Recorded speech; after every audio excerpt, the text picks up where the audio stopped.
Since Nintendo doesn't seem very interested in talking about the Switch 2 yet, how about we talk a little bit about the future of the Nintendo Switch we currently already have in our homes? Because the Nintendo Switch 1 won't disappear in 2025. It will remain as a viable platform for Nintendo, especially given that we're talking about a platform that has sold or will soon sell 150 million units in total. So Nintendo will have to keep feeding that machine somehow, and this video is about just that. Back in May, I released a separate video touching on this very subject, the fact that Nintendo will keep supporting the Switch 1 in 2025 and beyond. And at that point, I mentioned that Metroid Prime 4, from my understanding, was gonna be the last big original game on Nintendo Switch from Nintendo. But I also mentioned a couple of days later that Nintendo is planning to release a couple of remastered games on the Switch 1 in 2025 and beyond. Just a couple of weeks later, Donkey Kong Country Returns was revealed as one of those remasters, and I also mentioned two other that I know of that are coming. One of a Nintendo 3DS game and another one of a Nintendo GameCube game. I'm not gonna reveal those names because I've learned my lesson in the past. These games are games that will probably be announced and released within like 2 months. So I have no idea when they will be shown, and until then people will keep pestering me about it. So I'm not gonna talk about names. But I do have a couple of names to share with you today, because it's not just Nintendo that's about to make 2025 the year of remasters on Nintendo Switch. They'll have a couple of third parties in there too. Within the Nintendo Switch user base, there are a lot of people who are in no hurry to buy the Switch successor. These are people who will continue to be happy just playing with the video game they have at homes already. And Nintendo needs to feed those people. But with most of their development resources right now aimed at Nintendo Switch 2, they know that they won't be able to satisfy this part of the public by their own devices. So they're courting third parties. They've reached out to multiple third parties in an effort to convince those third parties to release old games on Nintendo Switch through remasters. And that's exactly what's gonna happen starting from next year.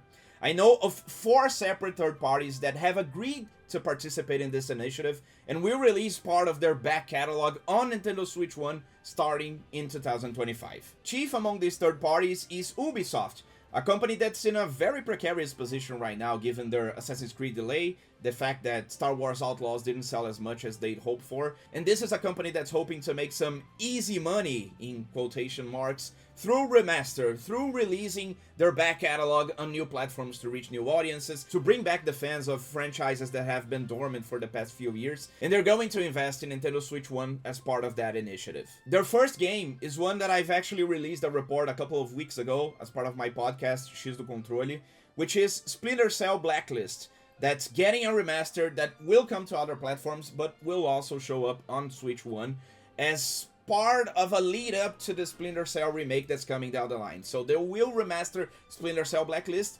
which, as far as I know, is a game that's not on PlayStation 4. I think it was only on PS3 and 360, and then you can play it on current Xbox consoles through their own backwards compatibility efforts. But I don't think this game is available on PS4. So Blacklist is coming back, and it will show up on Switch. Ubisoft is also bringing back Rayman 3. And this I need to put an asterisk on, because Insider Gaming just released a report talking about a Rayman remake project that seems to be in a rough spot right now.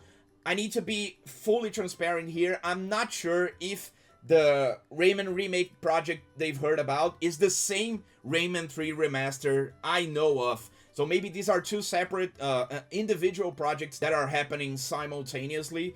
But I do know that Rayman 3 will show up on Nintendo Switch maybe later, but right now it's planned for next year. The first 2 driver games are also coming to Nintendo Switch and probably other platforms as well, as part of an effort that was centered around the canceled TV series for the franchise, but the games are still coming out. They're still coming out. I've also heard from a lesser source that maybe Driver in San Francisco is also coming down the line, but Driver is coming back first off with these re-releases. And I actually do know of 2 other games that Ubisoft is considering re-releasing from their back catalog, but I think I'll leave it there in terms of names given in this video, so expect to hear a lot from Ubisoft in the next year. Bandai Namco is another one of these companies, and it's one that really didn't care too much about re-releases, but they've changed.